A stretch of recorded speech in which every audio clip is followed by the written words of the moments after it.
Hay una gran lección en el estudio de esta semana, que es de Deuteronomio del 1 al 3, Éxodo 32 y Números 14, fundamentalmente en la escuela sabática. Esa gran lección no es la lección de la historia, la revisión de la historia del antiguo Israel que hizo Moisés, sino para mí la gran lección, creo que para nosotros ha de ser cómo revisamos nosotros nuestra propia historia, no solo a nivel personal, que también es importante, sino a nivel institucional. ¿Cuál es la historia de nuestro movimiento, del movimiento adventista?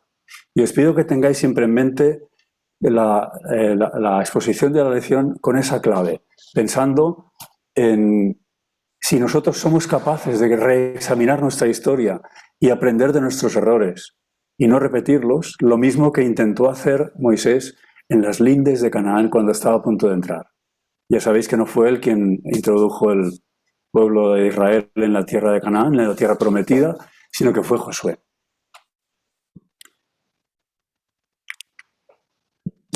Deuteronomio, en la versión de los 70, se llama la segunda ley. Es lo que significa más o menos Deuteronomio en griego. Deutero es la segunda o la posterior, y nomio, nomos, es la ley. Sin embargo, los judíos actualmente no le suelen llamar así. Le suelen llamar estas palabras, que es exactamente como empieza, en hebreo, lógicamente, es como empieza el libro de Deuteronomio. Ahora fijaos bien en esto. La segunda ley, Deuteronomio, la primera, evidentemente, es Éxodo, donde sale la ley y el decálogo.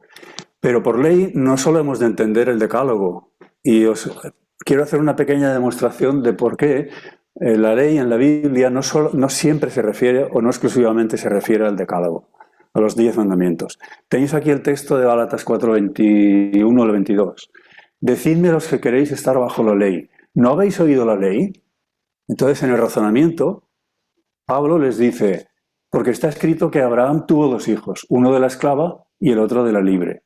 ¿No habéis oído la ley? Y ahora les explica la ley lo que dice la ley. Y la ley dice eso, que Abraham tuvo 2 hijos, uno de la esclava y otro de la libre. ¿Dónde dice eso la Biblia? ¿En Éxodo o en Génesis? Lo dice en Génesis. Luego ahí tenéis una pequeña demostración, hay muchas más, de que ley no solamente es el decálogo en Éxodo, sino es el Pentateuco, en el sentido amplio. No obstante, en la reforma de Josías, como dice la introducción de la escuela sabática del librito para este trimestre, con toda probabilidad el libro que descubrieron en la época de Josías, que produjo aquella reforma, fue el libro de Deuteronomio. Hay mapas por internet que corren del supuesto trayecto que hicieron los israelitas desde Egipto, a ver si no me equivoco, ahí, desde Egipto, desde esta zona, hasta la tierra prometida. No podían ir directamente por aquí porque se encontrarían con los filisteos y la fe del pueblo de Dios, Dios sabía que no estaba a punto como para soportar esa prueba. No obstante, en todos los mapas que yo he encontrado, encuentro esta palabra, posible o probable ruta, porque no sabemos exactamente. De hecho, no tenemos la seguridad de que este sea el Sinaí, ahí lo pone, Sinaí. No tenemos la seguridad de que sea el Sinaí de la historia sagrada de la Biblia. Creemos que está ahí, en la península, pero no estamos seguros.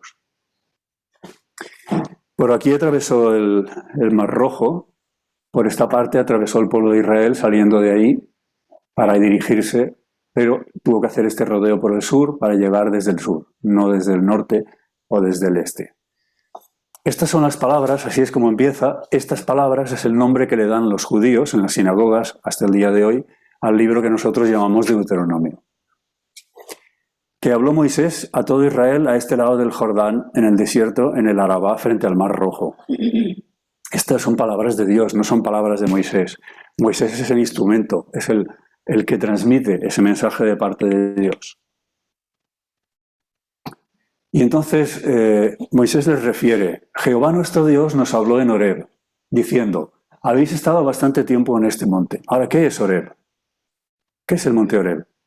Vamos. El monte Sinaí, ¿no? Es el monte Sinaí, vamos a verlo aquí. Esta es la fecha que creemos que se produjo la salida, el éxodo de los israelitas de allí. y esos son 400 kilómetros, la distancia que hay entre, no en línea recta, sino contando con el rodeo, 400 kilómetros. En poco más de un mes se puede recorrer caminando 15 kilómetros al día, que no es ninguna locura, ni incluso para niños o para mayores. Vamos a ver esto de Oreb. Leemos en Deuteronomio, el propio libro de Deuteronomio, capítulo 9. En Oreb provocasteis a ira a Jehová, y se enojó Jehová contra vosotros para destruiros, cuando yo subí al monte para recibir las tablas de piedra, que no hay duda ninguna, como bien has dicho, Rafael. Hicieron el becerro en Oreb, esta vez en los Salmos, y se postraron ante una imagen de fundición. Esto también es el Sinaí, y aquí le llama Oreb. De hecho, aquí en el propio mapa lo han puesto. Bueno, aquí lo he tachado yo con el círculo, pero aquí pone Sinaí y a continuación Oreb.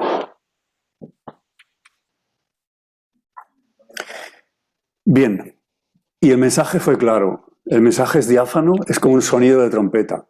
Dios les dice, demasiado tiempo lleváis ya al pie del Sinaí. Volveos, id al monte del Amorreo y a todas sus comarcas. Mirad, yo os he entregado la tierra. Entrad y poseed la tierra, que Jehová juró a vuestros padres, Abraham, Isaac y Jacob.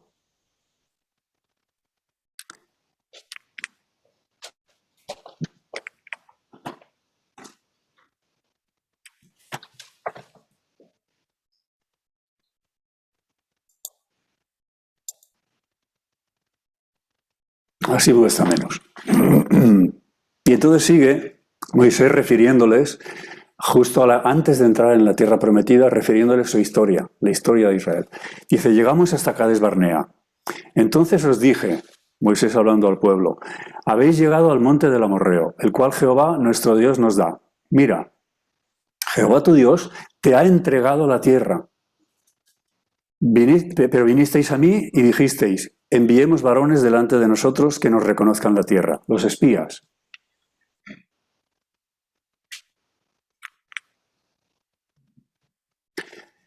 Si leéis en Números 13, creo que es el capítulo 13, da la impresión de que es el propio Dios quien por iniciativa suya les dice enviad espías.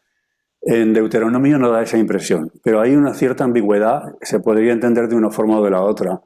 Incluso algunos ven una posible contradicción. Tenemos la gran bendición de disponer del espíritu de profecía.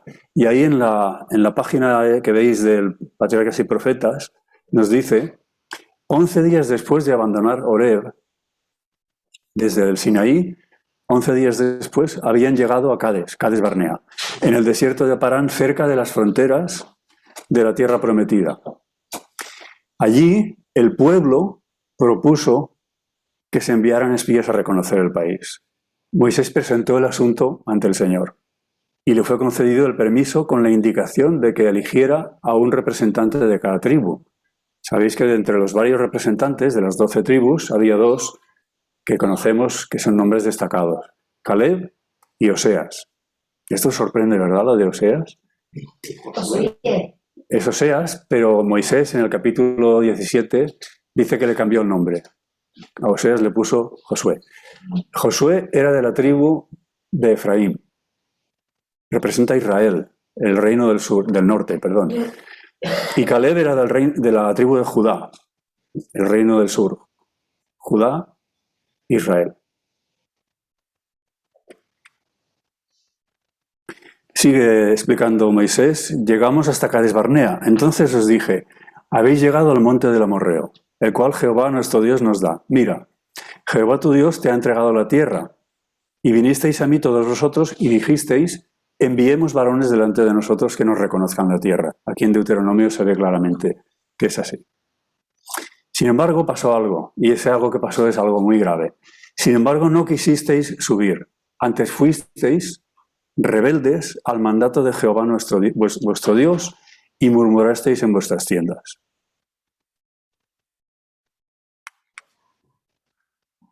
Y el problema de raíz de todo esto fue no creísteis a Jehová vuestro Dios. Si ellos hubieran creído en las palabras de Dios, que Él había reconocido la tierra, que él les daría aquella tierra, con el mismo poder y las mismas maravillas, o lo que hiciera falta, con la misma facilidad con que los sacó de Egipto, los podría introducir en la tierra prometida. Pero ellos no creyeron a Jehová y no se pudo producir lo que Dios esperaba y quería. Entonces respondisteis y me dijisteis: hemos pecado contra Jehová. Nosotros subiremos y pelearemos conforme a todo lo que Jehová nuestro Dios nos ha mandado. Ahora una pregunta se plantea aquí. El que ellos subieran y pelearan, ¿eso era conforme a todo lo que Jehová, su Dios, les había mandado? No. Y continúa: y os armasteis cada uno con sus armas de guerra y os preparasteis para subir al monte. Lo que Dios les había dicho está en Deuteronomio 7, en muchos lugares de Deuteronomio. Yo estoy leyendo ahora, llevo 2 semanas leyendo el libro y he hecho un acopio y ahí al menos he recogido 8 o 9 lugares en los que se expresa de esta forma: Jehová tu Dios echará estas naciones de delante de ti. Jehová tu Dios los entregará. Él entregará sus reyes en tu mano. Pero fijaos en contraste aquí, nosotros. Esto es falta de fe. Aparentemente estaban obedeciendo, sí, conforme a todo lo que Jehová nuestro Dios nos ha mandado. No era conforme a lo que Jehová, su Dios, les había mandado. Pero es curioso, solamente humana es capaz de racionalizar. Fijaos, ¿recordáis en el episodio de la adoración al becerro de oro? Hagamos fiesta a Jehová. No dijeron, vamos a adorar a un ídolo. No dijeron eso. Hagamos fiesta a Jehová. Forraron, barnizaron aquella adoración idolátrica con una etiqueta de cristianismo, digamos, ¿no? o de adoración a Dios. Este es el comentario de Patriarcas y Profetas a ese episodio. Jamás les había mandado el Señor que subieran y pelearan. No quería Él que obtuvieran posesión de la tierra por la guerra, sino mediante la obediencia estricta a sus mandamientos. Solo se puede obedecer por la fe. Nadie que carezca de fe es capaz de obedecer. Y todo el que tenga fe necesariamente obedecerá. No se puede separar una cosa de la otra. Así es que eso no era conforme a lo que Dios les había mandado. Jehová les dijo: esto sucede después que Dios les diga, hay episodios que ya conocéis, y Dios les dice: ahora volveos otra vez del camino, a través del camino del Mar Rojo hacia el desierto. Y conforme a los 40 días que estuvieron los espías reconociendo la tierra, por cada día 1 año, estaréis 40 años vagando por el desierto y esta generación caerá. Y cuando ellos oyeron esto, el Dios en el que habían sido incapaces de confiar, no habían sido capaces de confiar en su palabra, sin embargo ellos dijeron: ahora nosotros iremos y subiremos y pelearemos y venceremos. Y Jehová me dijo: diles, no subáis ni peleéis, pues no estoy entre vosotros, para que no seáis derrotados por vuestros enemigos. Y os hablé, y no disteis oído. Antes fuisteis rebeldes. No dar oído, no escuchar, no creer, no aceptar la palabra de Dios como la palabra todopoderosa, que es capaz de cumplir lo que dice, eso es ser rebelde al mandato de Jehová. Y persistiendo con altivez, subisteis al monte. Ellos creyeron que estaban obrando por justicia, un acto de valentía, un acto de arrepentimiento, incluso. Pero no, aquí dice: persistiendo con altivez subisteis al monte. Con toda probabilidad, la generación que estaba escuchando estas palabras de Moisés, esto eran 38 años después del episodio de Sinaí, era una generación que no había estado presencialmente en aquella situación, no era la protagonista directa de aquello. Sin embargo, todos conocían con seguridad, porque esa era su historia reciente, lo que había sucedido.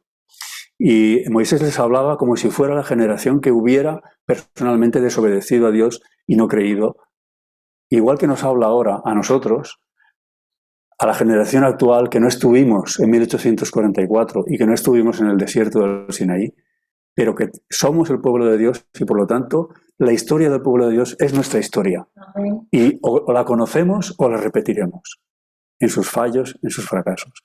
Pero la hora es demasiado tardía como para caer otra vez en esos fallos. Fijaos que habían desconfiado de que el poder de Dios los acompañara en sus esfuerzos por obtener la posesión de Canaán, pero ahora presumían de su propia fuerza para realizar la obra independientemente de la ayuda divina. Esta traducción la he corregido, no era, se apartaba del original un poquito y me parece bien. Si queréis lo podéis contrastar. Está en la página 413 del libro en Granate. Y esto nos lleva al texto de Habacuc 2.4, bien conocido, el texto germinal en el Antiguo Testamento de la justicia por la fe. Dice, aquel cuya alma no es recta, el que no es recto, el que no tiene la rectitud, la justicia y de la fe, este se enorgullece. Lo contrario, el antagonista de la fe y de la humildad es el orgullo. Aquel cuya alma no es recta se enorgullece, se enaltece, pero el justo por su fe vivirá. La fe es lo contrario del orgullo. Son antagónicos.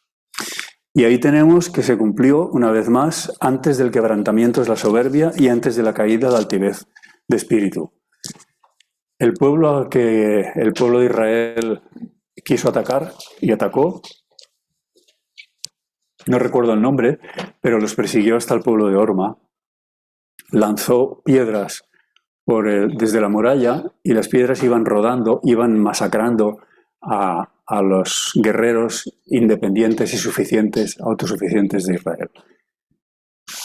Creo que fueron en número de 3.000 las víctimas que hubo. Eso llenó de confianza a los cananeos y llenó de temor a los israelitas. Fue un episodio realmente lamentable. Enorgullecerse, altivez y altivez. He subrayado aquí esos tres términos que creo que son equivalentes en el sentido que acabamos de explicar. Ahora, parece que se arrepintieron, da esa impresión. Entonces respondisteis, dice Moisés, y me dijisteis, hemos pecado contra Jehová. Eso suena muy bien. Eso es una confesión, ¿no os parece? Hemos pecado contra Jehová. La pregunta es, ¿toda confesión implica arrepentimiento? ¿O puede haber confesiones que no sean expresión de un arrepentimiento? Evidentemente todo arrepentimiento implica una confesión, eso seguro. ¿Pero es condición suficiente la confesión para que haya arrepentimiento? Parece que no. Fijaos el comentario de Elena White en este punto. Aunque sin sufrir el menor cambio de corazón, sin experimentar ningún cambio de corazón, ningún cambio de mente, el pueblo había confesado. Sí que era una confesión, pero no había un cambio de corazón. Había confesado cuán inicua e insensata había sido su rebelión al oír el relato de los espías. Su confesión no provenía de un arrepentimiento verdadero. Y esto quizá pueda sorprender a alguien, que uno pueda confesar y sin embargo no estar arrepentido. Pero en la Biblia repetidamente encontramos ese patrón, ese esquema. Y la confesión no siempre equivale a arrepentimiento. Y hay casos famosos. ¿Recordáis alguno? Judas confesó, he derramado sangre inocente, pero ¿estaba arrepentido? Estaba apesadumbrado, pero arrepentido no estaba. Hay otros casos. Por ejemplo, el faraón confesó varias veces. ¿Se arrepintió?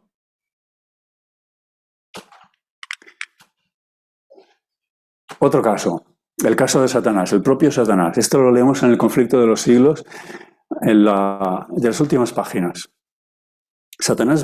Finalmente Satanás ve que su rebelión voluntaria lo incapacitó para el cielo. Ejercitó su poder guerreando contra Dios. Y ahora fijaos muy bien esto, porque tiene una importancia clave. La pureza, la paz y la armonía del cielo serían para él, para Satanás, una suprema tortura. Nosotros solemos considerar que cuando Dios excluye del cielo a alguien es por su justicia, es un acto de justicia. Pero ¿os dais cuenta de que es un acto de misericordia? ¿De qué le serviría a alguien? ¿De qué nos serviría a nosotros ir al cielo con una mente irregenerada, con un corazón corrupto? Buscando la discoteca, buscando el engaño, buscando en un ambiente de pureza, de santidad. Sería una extrema tortura para nosotros.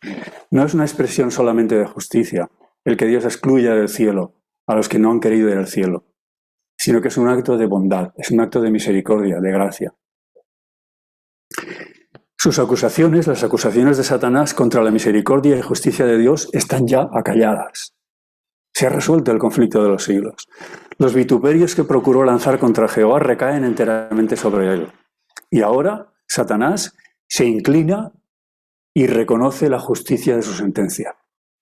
Es una confesión, ¿nos parece? Pero está arrepentido. Si estuviera arrepentido, Dios lo salva. Es confesión, pero no es arrepentimiento. Y la prueba está en que después del milenio, ¿recordáis lo que pasa? Cuando Dios resucita a la segunda resurrección a los perdidos, vuelve otra vez a capitanearlos e intenta atacar la Nueva Jerusalén cuando desciende a esta tierra. Hay más ejemplos y aquí os pongo algún otro. El Señor es venido, esto lo predicó Enoc, séptimo desde Adán. Es venido con sus santos millares a hacer juicio contra todos y a convencer a todos los impíos, entre ellos tocante de todas sus obras de impiedad que han hecho impíamente. Y ellos se convencerán. O sea, toda lengua se callará, toda boca se callará. Confesarán, pero no estarán arrepentidos. Escrito está, vivo yo, dice el Señor, que ante mí se doblará toda rodilla y toda lengua confesará a Dios. Toda lengua confesará. Satanás, los malos ángeles, los perdidos, todos confesarán. Pero esa confesión no equivale a arrepentimiento. Esto quiere decir que hemos de poner en cuarentena nuestras propias confesiones, hemos de analizarnos, examinar nuestro corazón y examinar confesiones famosas en la historia de nuestra Iglesia adventista, que son confesiones, pero quizá no fueron acompañadas de arrepentimiento. Y este es un pequeño resumen. Estas son las palabras que habló Moisés a todo Israel a este lado del Jordán, en el desierto, en el Arabá, frente al Mar Rojo. Ahora es curioso, porque fijaos, nos dice que estas palabras que habló Moisés después de los 38 años, después de casi 40 años de bagaje por el desierto, las habló de este lado frente al Mar Rojo. Ahora el Mar Rojo es esto, es la primera prueba por la que pasó Israel. Cuando Israel salió de Egipto, atravesó el Mar Rojo de forma milagrosa. Entonces yo cuando leía esto durante un tiempo pensaba, pero ¿cómo es posible? ¿Tan atrás habían retrocedido los israelitas hasta estar otra vez cerca del Mar Rojo? Habían retrocedido mucho, pero físicamente no tanto como eso. Y la explicación es la siguiente. La explicación la encontré en este mapa. Esto es el Mar Rojo y esto también es el Mar Rojo, como podéis ver. Estaban aquí. Y aquí lo he cortado el versículo aquí para no hacerlo más largo, pero sigue. Y una de las ciudades que nombra es esta. Esta de aquí. Que no sé cómo se lee, Hazorot. Hazorot. Estaban aquí. Habían retrocedido, físicamente no mucho, pero mentalmente habían retrocedido hasta el propio Egipto. Y aquí lo podéis ver. Recibió palabras de vida para darnos. Esas son las palabras de Moisés. Palabras de vida que Dios le dio, al cual nuestros padres no quisieron obedecer. Nuestros padres, está hablando de una generación posterior, sino que le desecharon. Y en sus corazones, esto lo leemos en Hechos 7:39, sí, en sus corazones se volvieron a Egipto. Físicamente no habían llegado aquí, pero en sus corazones sí que habían retrocedido hasta allí. Esto es muy importante porque Dios a nosotros nos ha dado un mensaje. Y ese mensaje es, hemos de salir de Babilonia y de Egipto. Egipto es el ateísmo y Babilonia es el falso cristianismo. Decían el uno al otro, designemos un capitán y volvámonos a Egipto. Esto es lo que sucedió cuando Caleb y Josué dieron un informe contrario al que habían dado el resto de los 10 espías. Les dijeron, no, hermanos, no nos desanimemos. Dios está con nosotros, Dios ha prometido que nos va a introducir en la tierra, vayamos, más podremos nosotros que ellos. ¿Y qué es lo que hicieron? Vamos a buscar un capitán y volvemos a Egipto y vamos a apedrear a Caleb y a Josué. Es curioso, ¿verdad? Apedrear. Hay otros episodios en la historia sagrada de apedreamiento. ¿Recordáis uno? El de Esteban lo recordamos todos, ¿no?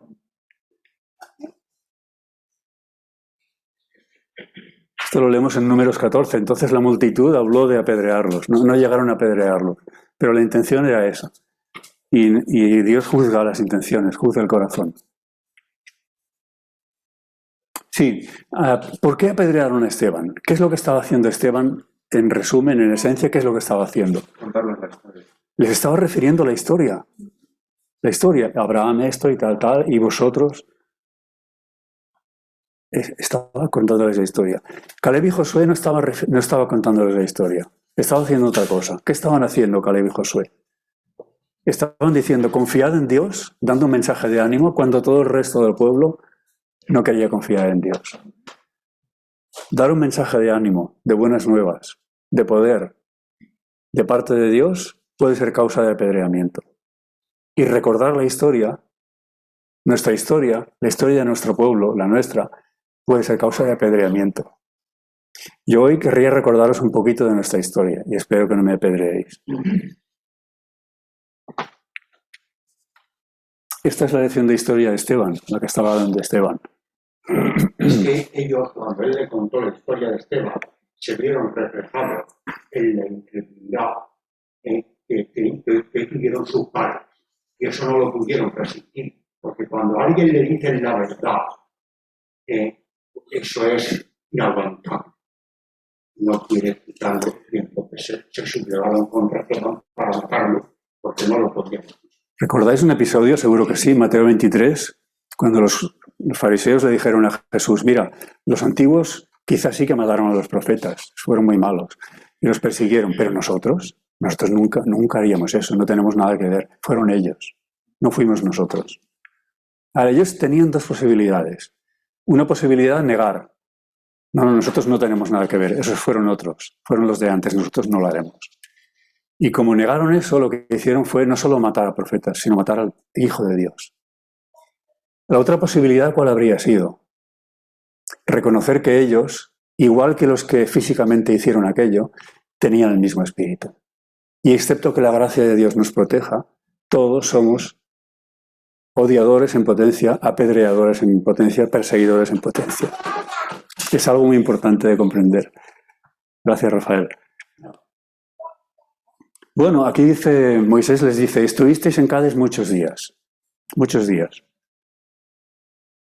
Recordad que hasta el Sinaí tardaron unos 3 meses, en el Sinaí estuvieron casi un año, en 11 días habían llegado a Cades Barnea, podían haber entrado en la tierra prometida, pero estuvieron muchos días en Cades dando vueltas, bajaron hasta el desierto, hasta la parte baja de la península, muchos días. Eso lo repite también aquí. Volvimos, partimos al desierto, camino del Mar Rojo, como Jehová me había dicho, regresad, y rodeamos el monte de Seir por muchos días. ¿Cuántos días? Responde el versículo 14. Los días que anduvimos de Cades Barnea hasta cuando pasamos el arroyo de Ceret fueron 38 años. Bastantes días. Yo he contado, son más de 14.000 días. Muy bien. Ahora nos sentimos cómodos, relativamente cómodos, examinando la historia del pueblo de Israel, porque nos parece que es la historia de otro pueblo. Fueron muy malos, fueron muy incrédulos. La pregunta es, ¿nos sentimos igual de cómodos y nos sentimos en la misma libertad cuando examinamos nuestra propia historia como pueblo? Esa es la gran pregunta. Estos fueron los días que anduvieron, 38 años, 14.000 días aproximadamente. Pero nosotros, la comunidad del mensaje del tercer ángel, la que fue suscitada en preparación para la segunda venida, cuando se inauguró el ministerio de Cristo en el lugar santísimo, para borramiento del pecado, para juicio investigador, ¿cuántos días llevamos desde que eso pasó hasta ahora? Haciendo la resta son 177 años. No son 14.000 días. Nosotros llevamos 64.000 días, aproximadamente. Así es que no nos sorprendamos mucho y no lamentemos mucho aquellos 38 años de rodeo por el desierto, porque nosotros tenemos nuestro Cades Barnea. Nuestro pueblo tiene su historia. Y esa historia estamos en necesidad absoluta de comprenderla, igual que antes de entrar en la tierra de Canaán. Moisés les hizo recapacitar, comprender su historia pasada para no repetir los errores. Es preceptivo, es imprescindible que nosotros, el pueblo de Dios remanente, el pueblo que ha de entrar a poseer la tierra de Canaán definitivamente, el pueblo adventista, el movimiento adventista, es preceptivo que comprendamos y analicemos nuestra historia. Es la única forma en la que podemos comprender nuestro presente y proyectar nuestro futuro. Y es un futuro inmediato, próximo. Vamos a hacer una comparación entre el Éxodo y el Adventismo. En el Éxodo hubo 10 plagas. Antes de la liberación de Egipto, 10 plagas, de las cuales las últimas 7 solamente afectaron a los impíos. Sabemos que antes de la liberación van a haber las 10 plagas, de las cuales las últimas 7 solo afectarán a los impíos. Un profeta es el que guió el movimiento del Éxodo. Y un profeta es el que ha guiado el movimiento del pueblo remanente. En ambos casos, tanto el profeta del Antiguo Testamento como el profeta del Nuevo Testamento cayeron justamente en las fronteras antes de entrar. Pero a Moisés, Dios le dio en el monte Pisga una vislumbre, pudo ver el territorio, la tierra prometida. De igual forma, Dios le mostró a la hermana White la visión del cielo, la gloria futura que nos esperaba.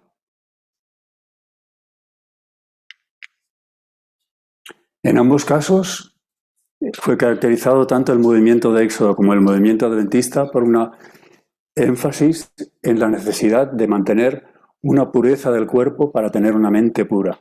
Y ahí tenéis que dice en el libro este es Consejos para el régimen alimenticio, que contiene mucho más que consejos para el régimen alimenticio, contiene consejos para la espiritualidad. Y leemos: amonestó a sus hijos por medio de Moisés en el desierto. Por lo general, el Señor no proveyó para su pueblo alimentos a base de carne en el desierto, porque sabía que el uso de ese régimen crearía enfermedad e insubordinación. ¿Comprendéis la estrecha relación que tiene la alimentación con el carácter, con el temperamento, con la disposición? A fin de modificar la disposición y con el propósito de poner en activo ejercicio las facultades más elevadas de la mente, es decir, a fin de sujetar las pasiones animales y poner en acción las facultades más elevadas de la mente, quitó de ellos la carne de los animales muertos. Les dio a cambio alimento de ángeles, maná del cielo.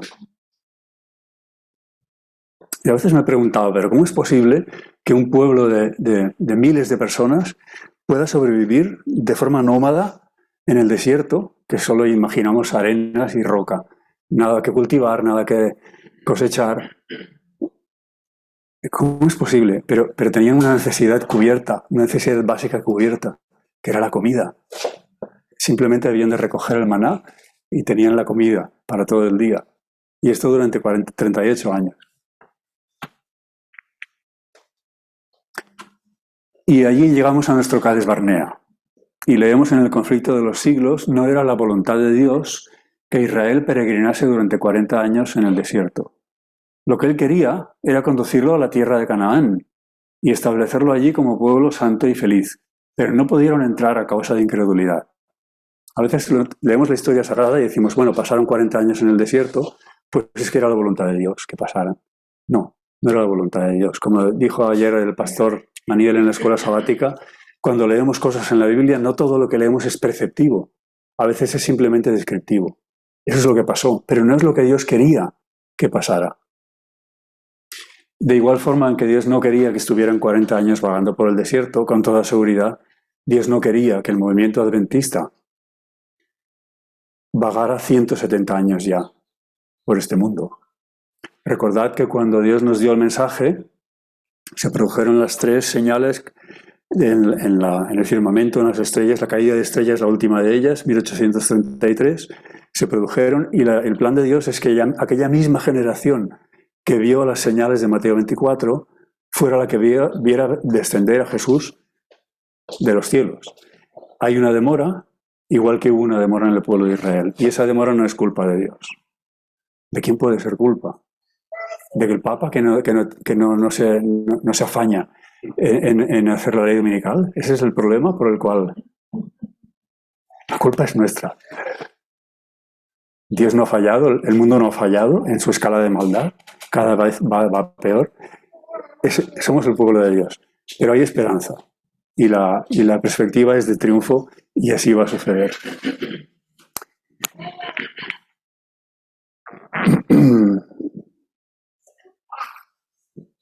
¿Fue un pecado de algunas personas o fue un pecado del pueblo? Esa es la pregunta. Y tiene una respuesta para mí muy sencilla. ¿Cómo trató Dios ese pecado? Dijo, a todos los que han creído los meto en la tierra, y a todos los que no han creído, dijo eso. ¿Qué les pasó a Caleb y Josué? Entraron inmediatamente, tuvieron que estar 38 años.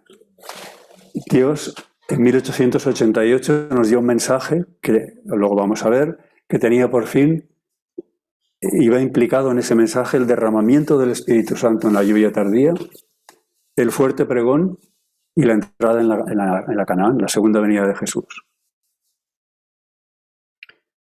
Elena White fue fiel. No, sin duda alguna hubo hermanos fieles. Entraron en la tierra prometida. Dios dio un trato corporativo a ese pecado, lo cual significa que es nuestro pecado. El pecado mío, el pecado nuestro, aunque yo no estuve en 1888 y seguro que ninguno de vosotros, no veo a nadie tan viejo como para haber podido estar allí.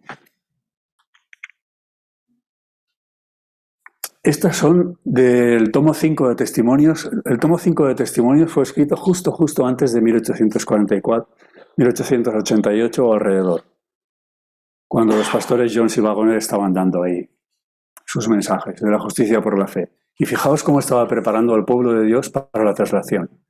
Estamos ahora en las fronteras mismas del mundo eterno. Año 1879. 1881, el final de todas las cosas está a las puertas. El mismo año se me ha mostrado que estamos en el umbral del mundo eterno.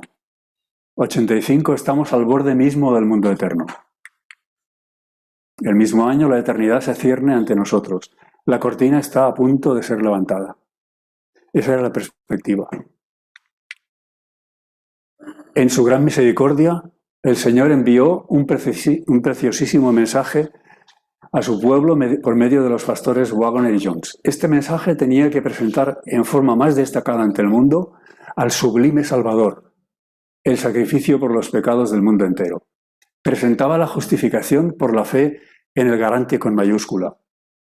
Invitaba a la gente a recibir la justicia de Cristo, no a obrar la justicia, no obedecer, sino a recibir la justicia de Cristo, que se manifiesta en la obediencia a algunos mandamientos de Dios. No, se manifiesta en la obediencia a todos los mandamientos de Dios.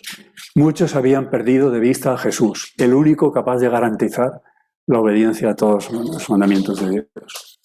Necesitaban dirigir sus ojos a su divina persona, a sus méritos, a su amor inalterable por la familia humana, no por los adventistas solamente, no por los creyentes solamente, por la familia humana. Todo el poder es colocado en sus manos y Él puede dispensar ricos dones a los hombres, impartiendo el inapreciable don de su propia justicia al desvalido agente humano. Eso no es una oferta, eso es un don. Si no es nuestro es porque no lo hemos recibido, porque no lo hemos acogido, pero nos ha sido dado. Este es el mensaje que Dios ordenó que fuera dado al mundo. Es el mensaje del tercer ángel que ha de ser proclamado en alta voz y acompañado por el abundante derramamiento de su espíritu. En esa época, en esas fechas, tuvo lugar el principio, el comienzo del derramamiento del Espíritu Santo, pero no progresó. Y esa promesa Dios no la ha retirado definitivamente. Está a nuestra disposición, está a nuestro alcance. A nosotros toca corregir y rehacer ese camino que las generaciones pasadas adventistas no fueron capaces de recorrer.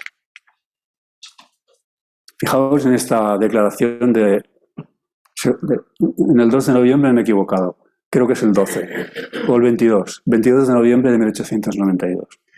El tiempo de prueba está ya sobre nosotros, puesto que el fuerte pregón del tercer ángel ya ha comenzado. En ese año ya había comenzado, en la revelación de la justicia de Cristo, el Redentor que perdona los pecados.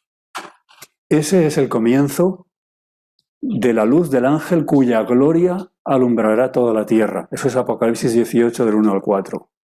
Es el derramamiento del Espíritu Santo, el fuerte pregón, lo que precede a la propia venida de Jesús. Eso pertenece al futuro, pero es el futuro inmediato. Está a nuestro alcance. Es la bendición única que Dios ha puesto en nuestras manos. Fijaos bien.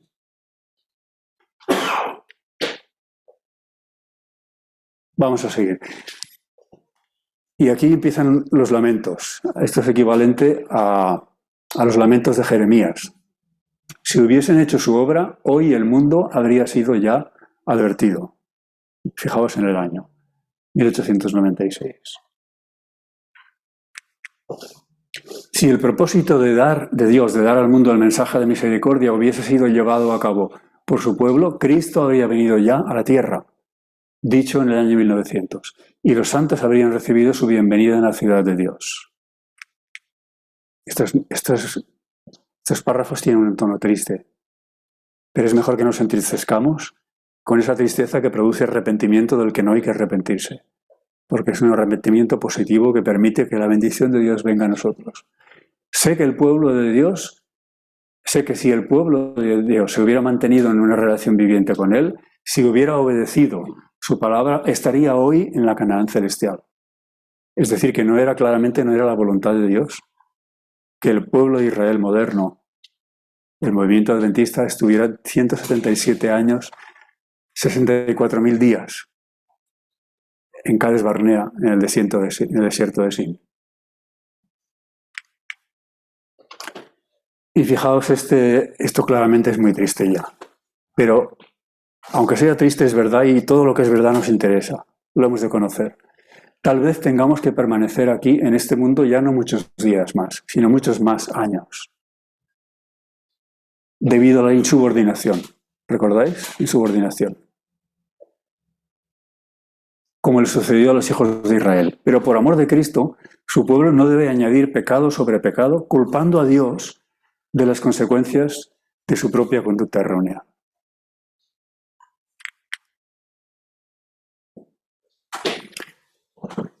Y esto es a donde yo quería llevaros ahora. Fijaos bien que cuando el pueblo de Israel se insubordinó y no quiso creer en la palabra de Dios y prefirió creer a sus sentidos y actuar con una mente humana, con un razonamiento humano, no según la palabra y el poder de Dios, sino según la sabiduría que es necedad humana, ¿Dios abandonó el pueblo de Israel? Pregunta clave. ¿Lo abandonó? Jamás lo abandonó. Estaba con ellos, ¿recordáis? Columna de nube de día para resguardarlos del calor del sol, el calor abrasador, y columna de fuego de noche para resguardarlos del frío y para guiarlos. Estaba con el pueblo de Israel y Dios sigue estando con nuestro pueblo hasta el día de hoy, pero igual que pasaba con el pueblo de Israel durante 38 años, estaba con ellos, pero no estaba en un esquema de la conquista de la tierra de Canaán. ¿Por qué? Porque ellos no habían madurado en su fe todavía. No por un capricho de Dios. El mismo pueblo de Israel que no entró en el episodio de Cades Barnea, en la tierra prometida, ese mismo pueblo, aunque fue otra generación, entró en la tierra prometida finalmente, en el tipo. Nosotros somos el antitipo, el cumplimiento del tipo. Y aquí leemos en Jeremías 51:15, Israel y Judá, fijaos bien, el pueblo el reino del norte y el reino del sur no han enviudado de su Dios. Ahora, si leéis la Biblia, os daréis cuenta de que el pueblo de Israel, el reino del norte, enviudó de su Dios y Dios lo rechazó al Israel literal. Posteriormente, al reino del sur, a Judá también. O sea que esa profecía no se ha cumplido con Israel literal y con Judá literal. ¿Qué quiere decir eso?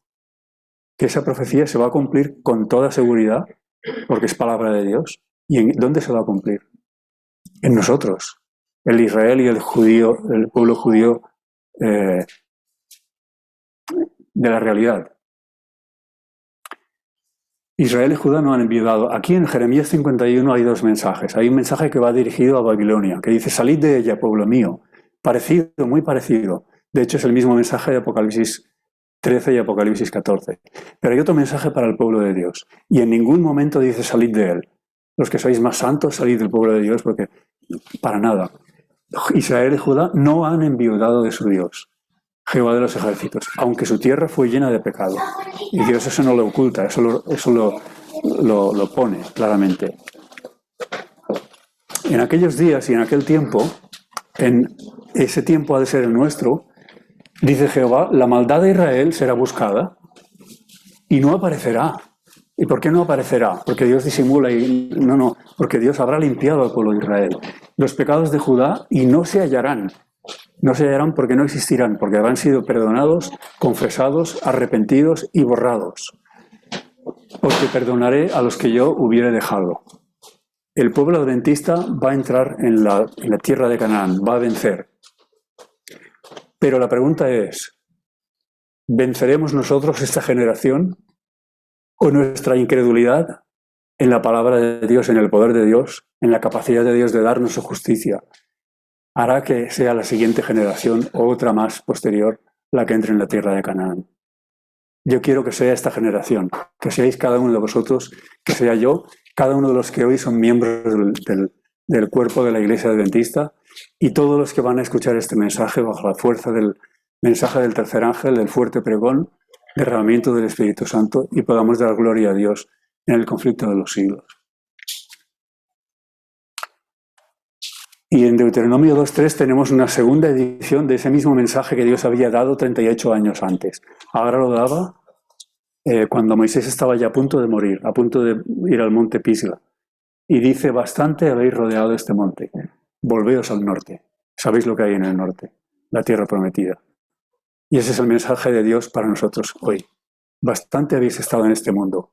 Bastante habéis tenido vuestros intereses en las cosas de este mundo. No en la discoteca y las cosas malas, sino necesariamente, sino quizá en las cosas cotidianas, necesarias, pero que nos han distraído del centro de atención, que es el honor de Dios, el conflicto, la resolución del conflicto de los siglos. El que Cristo reciba el premio que se merece, que es ver un pueblo redimido en este mundo. Este es mi deseo para vosotros